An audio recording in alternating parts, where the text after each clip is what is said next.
Ladies and gentlemen, welcome to Raw is Ginger. Welcome back, everybody, to another episode of Raw is Ginger. I was about to start saying Gentle Dorks because I've been watching all this stuff, getting ready to record all of that, and I was in Gentle Dorks mode for a second. But as you can see, I am here with our resident Ginger, Andrew Dunning. Andrew, how are you? I'm doing good, man. It is great to be back on yet again for another episode of Raw is Ginger, which seems to be a running theme of our Raw is Ginger trio. What I've been having internet problems lately, which is why I wasn't on in one of the episodes, and now Toner is having internet problems, which is why he's not on this episode. As all, that doesn't stop us. We're always prepared. We're always ready to go. So this is one that I thought about and floated past my good friend Kev, and it's a list of 10 of the best WWE sellers. For anybody that's not aware of what that is, it's when there's a wrestling match on and either a heel or a babyface has to sell whatever move it is to make it look like it is the worst thing to hit them, like they've been punched by a nuclear bomb, essentially. Kev and I have picked 5 each to see who would make it onto our list. And Kev, I shall let you get the ball rolling. The first person on my list, as soon as you said the best sellers, I was like, the first person that jumped into my head was Dolph Ziggler. For me, even from when he started, when he was in the Spirit Squad, his in-ring ability wasn't very good, but he could sell a move fantastically. He learned from somebody that's on the list later on about selling. I won't say the name because he's not on my list, he's on your list. And it's like he took it to a new level from what they were doing, and he just continued until he was let go recently. I don't think it was a good thing because there was like a group of people that they had who could be top tier. If something happened to one of the top guys and you hadn't built up who you wanted to be there at the moment, The Miz and Dolph Ziggler and Kofi Kingston, you could put any one of them into a match with these people, give them a 6-week run with the belt until you've built up your person, and they can take it and run with it. Very, very true. I'd admit, very underrated one. Definitely. I don't think it gets the credit it deserves. Whereas my first one is probably the most recognised seller of the bunch, and that is Shawn Michaels. Yep. And he's so recognised because he could make anybody look good. As much as he was a prick in the 90s, he had that charisma and way about him that he could make any move look like it was devastating. Yeah. And don't get me wrong, but he's also the best example of overselling with the Hulk Hogan match.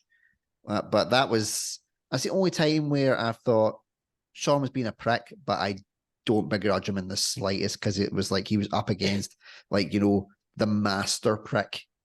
He was doing it for a good reason.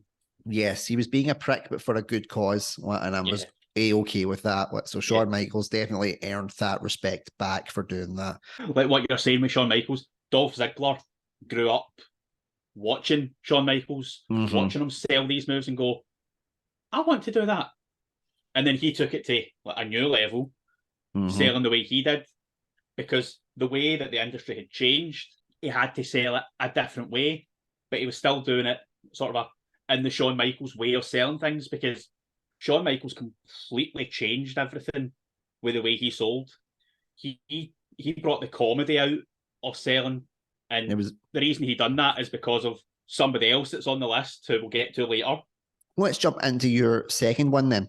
My second one is a very underrated seller, because when you watch his matches and you watch them back, it's like he's selling that to shit. You think that he is going to die, and that is Goldust. I mean, you look at some of the people he had matches with. He has been wrestling since 1987 consistently. He learned, obviously, from his dad, who was fantastic at selling. Dustin took it to a new level because it had changed from when Dusty was there to when he was doing it. I mean, it was like 20 years, and it had changed so much. And he just took it, especially with the character of Goldust. He could do things that were a bit more risque, especially with it being like the start of the Attitude Era. They brought him in just before the Attitude Era, and it wasn't really working. And then the Attitude Era boomed, And then people are, he's amazing. And it was Mhm. all thanks to, just being in the right place at the right time and the Yeah. matches that he had with people. He's had matches with Stone Cold, Triple H, Shawn Michaels, Undertaker, Kane, Big Show, all of these Hall of Famers. And they credit him for like great matches. And it just goes to show that just because you haven't had like, the top matches, he showed that you don't need to have the top matches. You just need to have the best matches. And going from someone who would have the best matches to someone else who had the best matches on regular occasions, and that is The Undertaker. That's someone who, during a time of the Attitude Era, where he thought his character was going stale, he changed it up to the American Badass persona. Now, a lot of people don't like that persona. I personally really did like it because it was a do or die moment for him. Where Yeah. he felt like the character had to do something to keep up with the way that it was the wrestling business was evolving at that time. And it was a big gamble, but he did it. Yeah. And it showed you that he was not only a great seller in the ring, because he is, that he was fantastic at selling a character. If he believed in it, if he had the vision and understood what the character was about, and he believed it, everybody else would, and everybody else would just go along with it, and they did. Yeah. I And mean, when you're given the gimmick of a zombie Undertaker, and it just worked, is it that really couldn't did. have worked with anybody else. Whereas a lot of the guys that we talk about with selling is making their opponents look like their God's gift. The Undertaker had to do the reverse for so long. He had to make them look like they were just nothing on his level. What it reminded me of is when I was recently watching the Snyder Cut, Steppenwolf goes for Darkseid and hits Superman with it, and he just goes, not impressed. That's basically the Undertaker's character for X amount of decades. He just has to look at whatever like big thing they're going to do to him and goes, it's nothing. Yeah. And that's how he is meant to sell that character. And the fact that we could all believe, and not only he was an undead zombie, but he had a brother who was even more psychotic. Yeah. Was amazing. And the fact about not selling because of the character, when he actually did sell a move, you're like, oh my god, they took him down. Mm-hmm. And like when you get drawn into it. Like with Mankind, when he first got brought in. Yeah. You look at that statistically with Mankind, the Undertaker, you think Mankind's dead. Yeah. But all the way. But because of the way Undertaker sold him and his psychopathy, you thought this guy's actually a challenge. It wasn't like you had your giant Gonzalez's and stuff like the other big men who you just could not do anything with. They were just not trained at all. But you would think those are guys on paper who would make the Undertaker shit himself. Yeah. But then you get Mankind, and he's, the guy that he is, physically, and you're like, how's he going to be a threat? But he sold it so well because of that. And that was how that worked for him. So yeah, it just proves that sometimes with The Undertaker, less is more. So let's dive into your number 3, Kev. My number 3 is the resident Scot, Roddy Piper, who was actually Canadian, but, he played the bagpipes. He's good enough. Hey, so many people from Scotland migrated over to Canada in the 70s and the 80s, so we count it. Canada is one of us, or we are one of Canada. Either way, it works. Yeah. I mean, his dad was from Clydebank. Well, his dad moved over to Canada, but he never had any connection to it except through his dad. He'd never been here until he started doing the wrestling. Then he came over and he done a show, and he's like, this is great. And then he would come back every other year when he could. But just the way he would do a match was very physical. Yes. He would be chucked around and he wouldn't break a sweat. Just proves there were Scotsmen in him. Exactly. And he was also a great mind in the ring. He could go into a match with anybody without planning it and just say, right, let's go. Because he was of that mindset that when you do a match, you go in, you see who you're fighting. Is that right? I'm fighting you tonight. You want to be the main call, or will I be the main call? And it's like, I'll be the main call tonight. Right, on you go. And then they'll go away. and they drink their 6 pints, and then they come back and they do their match, and then they True go backstage. Scotsman style. Exactly. But it's like nowadays, it's like everything is planned before they even get to the ring. Yeah. Even the way they walk to the ring is planned. There was nothing planned when they were doing it. It's like, right, let's go. Mm-hmm. They call the match on the fly.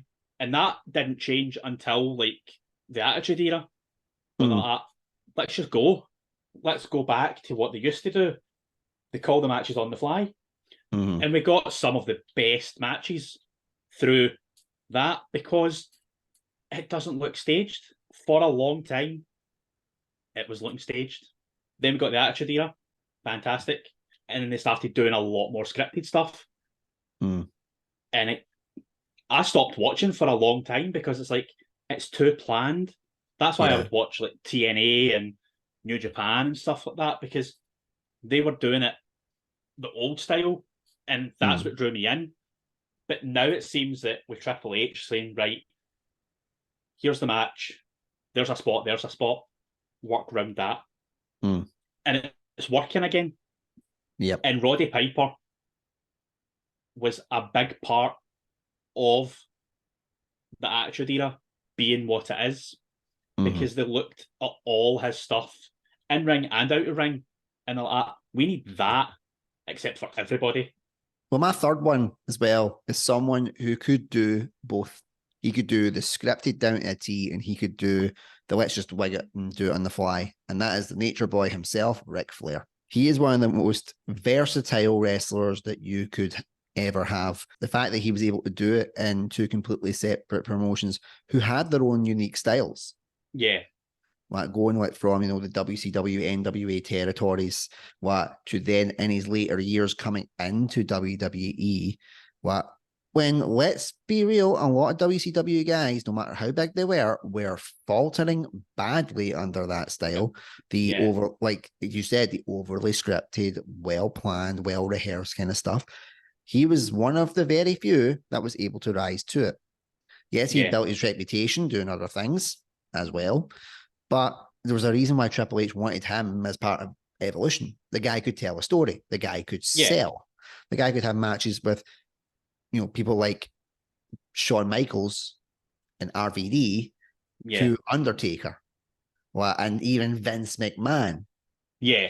And still somehow make it work. And if you can make a match work against Vince McMahon, then you deserve your Hall of Fame spots. I just feel so bad that Ric Flair saying he wants one more match. Come on, no. I keep saying this. He's not going to stop until he's dead. But we still want Sean. Tune up the band one more time, please, and this time make it count. Yeah, I don't think that's going to happen. But the thing about Ric Flair is he said that he's called very few matches in his career. He said he never called a match until he done a match with Sting in the late 80s. He said before that, it was always the other guys that every now and again I'd be like, oh, can we do this? I'm like, right. But for the entire match, 99% of it was the other guy calling it. He says that when he went into a match with Dusty, he's like, I didn't say a word. I would just go with what Dusty said. Yeah. Because Dusty goes in and he tells a story in that ring. He's going to do a promo. He will do a promo. He'll come into the ring and he'll do exactly what he said in the promo. Because that's what Dusty was. So he was a straight talker. So I'm going to do this. And then he would go do it. So Ric Flair trusted him. He's like, I'm going to do what you say. And it wasn't until his Ric Flair's second run in WWE when he started to call matches. Because people were like, I can't call a match against you. You call it. And it's like it was a completely new experience for him. And you would have thought that through his entire career, it was until his second run in WWE, which was like the late 90s, early 2000s. That's when his second run was. Yeah, Ric Flair's second run was in 2002, I believe. It was just after the Invasion angle. That's right. It was after the Invasion. He'd had his brief jump over in the 90s, and then went back. But yeah, then after that, came back just after the Invasion angle had wrapped. And again, he started off as an authority figure. Yeah. Which was also out of his comfort zone. And still done it. and had matches with guys like Stone Cold and stuff. And again, like I said, Vince McMahon, and still was able to sell them. So who's your number 4, Kev? My number 4 is the master of mind games, Jake the Snake Roberts. He could sell a match before he was even in the match. I've got to clarify though. What are you clarifying? It's the wrestler or the snake? The wrestler. The snake didn't need to do anything to sell because that snake came out, everybody ran. Yeah, but my favorite one was Earthquake. He hated snakes. He loved Jake, and he trusted him with his life.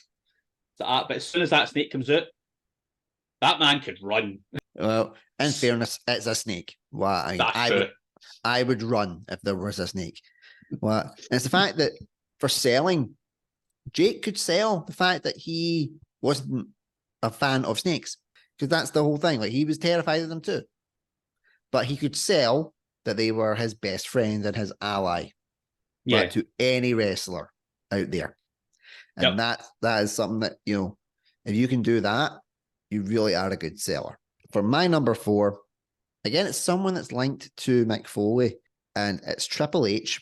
You realize how good a seller Triple H was when he was having his matches with Cactus Jack, and he would look like he saw like the devil himself. Like, Triple H could go into that match against The Undertaker and not be phased. He could just be like, it's another dead zombie day.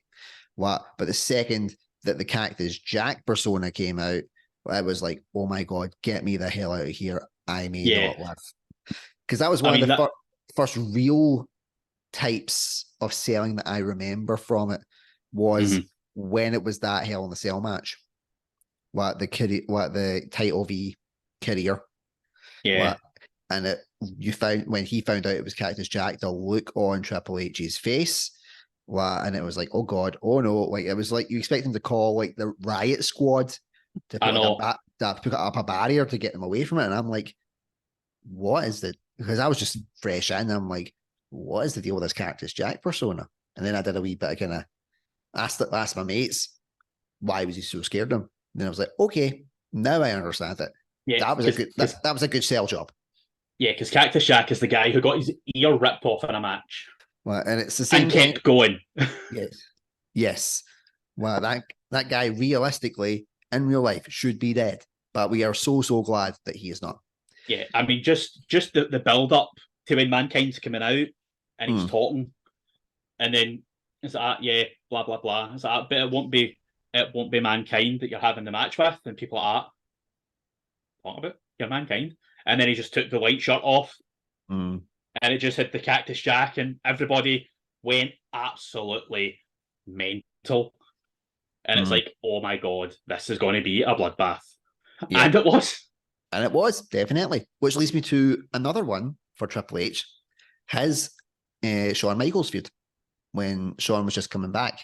Shawn was absolutely terrified going into a ring because he was not sure how it was going to go down, how it was going to work, if he was even fit to do a match. And his wife was absolutely terrified as well, understandably so, because it could potentially kill him. Hunter, to his credit, said, he's in good hands. I will take care of him. And he did. We wouldn't have had the second run of Shawn Michaels if it wasn't for Triple H. Yeah. And how well he was able to craft these matches together, keep Michaels safe, while also making it look like the most vicious, suicidal bloodbath that you had brutal since Cactus Jack. Yeah.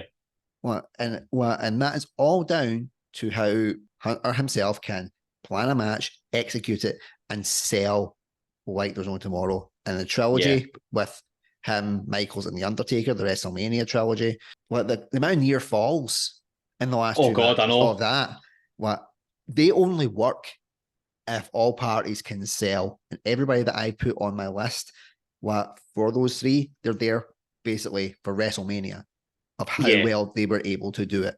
They were able to do that. So chef's kiss, just beautiful. Yeah, I mean, that just shows how well that a long-term storyline can be. That was over 3 WrestleManias. That story was going on in the background of other things that were happening at the time, but it was still there in the background. Yep. over 3 WrestleManias, and then Three WrestleManias. also including a streak, which at that Yep. point was heading towards the 20 mark. Yeah. Again, long-term storytelling. Don't get me wrong, the first 10 were just by pure coincidence, but Yeah. then once you realized it, they were able to keep it going for another decade. You will never see that in wrestling again. No. And it was actually Michael Hayes that was like, do you know that you've never lost at WrestleMania? Mm-hmm. And the Undertaker was like, no, I'm sure I've lost at WrestleMania. So, no, I've looked. You haven't. So, but I've been at like 10 WrestleManias. I must have lost at least one. No. So your fifth and final one. My fifth and final one is actually one that we'd spoke about. And as soon as you said that, I was like, oh my God, he has to be on my list. And it is D'Lo Brown. D'Lo Brown was someone I was going to keep from my honorable mentions. And the reason that I loved him was his head wiggle. Yeah. Because that came about with a thing with The Rock, because they used to be traveling buddies. Well, and that came about, and he was there to do it. He did it, and he sold that so well that it got over, and it became his signature wiggle, because I can't think of any other appropriate phrasing for that. Good thing we are not monetized at this point. No, it's the fact that Vince had seen it. Yeah. And he's like, see that thing that you do? And D'Lo Brown's like, what thing's that? Vince like, the head thing. It's like, oh, yeah. It's like, do that when you go to the ring every time. That's going to be your thing. And to this day, people still walk up to D'Lo Brown and do that. Yeah. Just on something that him and The Rock would play about with. Yeah. And it's something that I do in a way feel bad for D'Lo, because you know how, like, remember in the fourth Shrek film where that wee kid was going up to him constantly going, do the roar. That's what it must be like for D'Lo Brown, where every fan is like, do the wiggle. But not just for, obviously, like, you know, that's a signature trait, but the way that guy would sell in matches as well. Like, for someone who, in the eyes of the locker room, would have been considered a mid-card guy, a solid mid-card guy, but a mid-card guy nonetheless. He had the selling pedigree of an upper card. Yeah, definitely. Definitely. There was guys in that same type of league with him, like, you know, for example, Test, big guy, but could not sell for shit. May he rest in peace. But sorry, that was one trait that he really didn't have, whether that was just because he never got a luck of the draw or just couldn't sell, whatever. But D'Lo, realistically, you look at the two and think, who's going to be the better out of the two? You would put your money on Test. D'Lo was fantastic. Yeah. And the thing is, you look at the people that D'Lo Brown was having matches with. Mm-hmm. He was with the Nation, top tier faction. Yep. And they were going up against DX, top tier faction. That whole storyline was fantastic. The matches that we got with for that. I mean, a lot of the matches with D'Lo Brown and Billy Gunn, they were fantastic matches. I'll give you my final one, and then we'll dive into honorable mentions, because I've thought of I've caught of a couple now. But his fellow Nation of Domination and travel buddy, Dwayne "The Rock" Johnson. Yeah. If you like the evidence, all I need to say, the Stone Cold Stunner. Every time he was challenged to sell that stunner better than he did the last time, and 9 times out of 10 he would rise to that challenge. Yeah. Don't get me wrong, there was a crate of beer on the line most of the time for it. Well, and if it's a crate of beer that's on the line, you sell it there is no one's business. Yeah. But the point was, he was able to do it. Yeah, easily.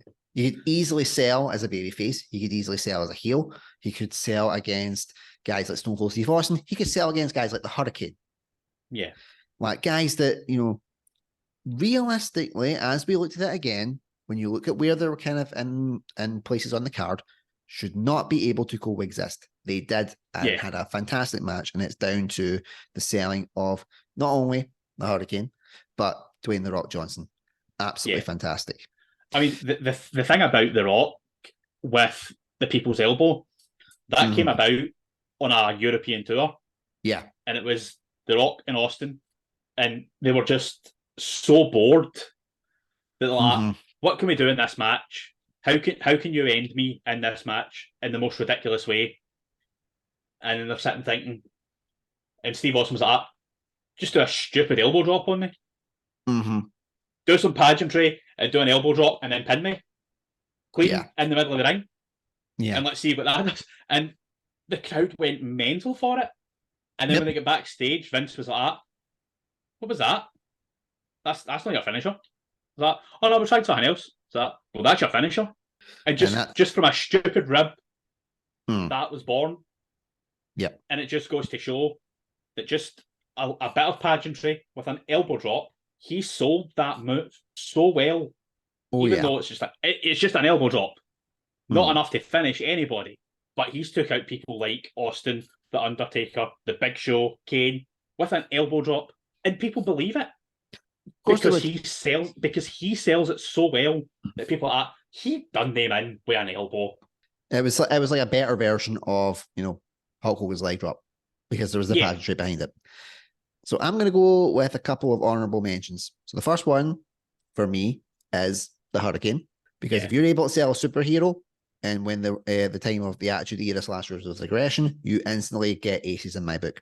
And William Regal, he had to sell quite literally so much shit, including the Kiss My Ass Club. Yep. But he did it, and he sold it, and he was fantastic. So they are my two honorable mentions. Kev, give us two honorable mentions on your side. My first one will have to be Spike Dudley. Yes. Because just the amount of shit that he was put through in ring and out ring. Yes. Mm-hmm. And he sold it fantastically. Spike Dudley reminds me of, and I know he'll probably be listening at some point, my mate John Steele. Small guy, but he could get put through some amount of shit, and he would just earn the respect of everybody around him. Because he didn't care what he was told to do, he would do it. Yeah. So your other honourable mention, my friend? My other honourable mention is Crash Holly. Oh, we're really going for it with with those guys. Crash Holly. Yeah, definitely, like 100% agree with that.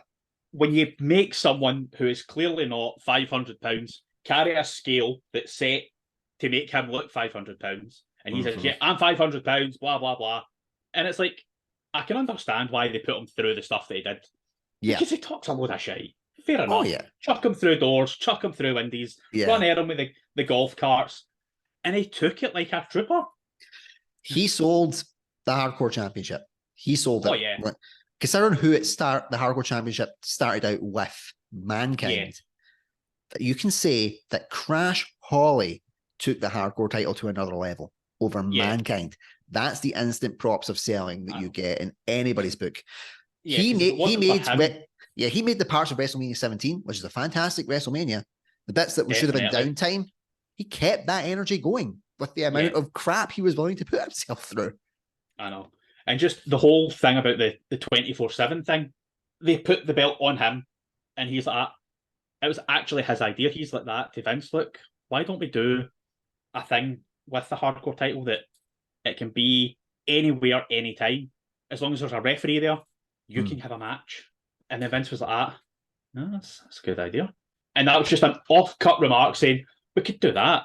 And the Crash wasn't thinking that it was going to go anywhere quickly. But it was like the next week, they're like, right, we're doing a segment in this hotel room. But what? And that was that. That was it. It made like the mid-carders have a lot more to do. Definitely. Because at that point, there was only the one title. There was the Intercontinental title. And there was the Cruiserweight. And the European title, they weren't really doing much with it. Yeah. And then the Hardcore title came in, so right, let's run with this. And it was fantastic. And like I said, it was Crash Holly who got the belt, said, let's do the 24/7 thing. Yeah. And then it just skyrocketed into another level, like you said. Definitely. Like the fact that you can be, was it cousin of Hardcore Holly? Yeah. And overshadow one of the most badass fighters in that locker room. Yeah. Massive respect. Definitely. Now, there are loads of people on there that we will have missed. I mean, I can think of ones already, like, for example, the successor to 24/7 was R-Truth. Yeah, definitely. Brilliant seller, could make Brock Lesnar buckle. So there are loads of people out there that we will have missed as great sellers. So in the comments, guys, Yeah. please let us know who you think was a great seller. Who was your preferred seller of the WWE, or even guys in the AEW? I mean, Cody Rhodes could sell good in AEW. Chris Jericho was a great seller. There's just these were just our picks. So let us know in the comments what you guys think, because we would love to hear. So until next time, everybody, I've been Andrew Durnan. This has been Kevin Tierney. You've been watching Raw is Ginger. Until next time, good night. See ya.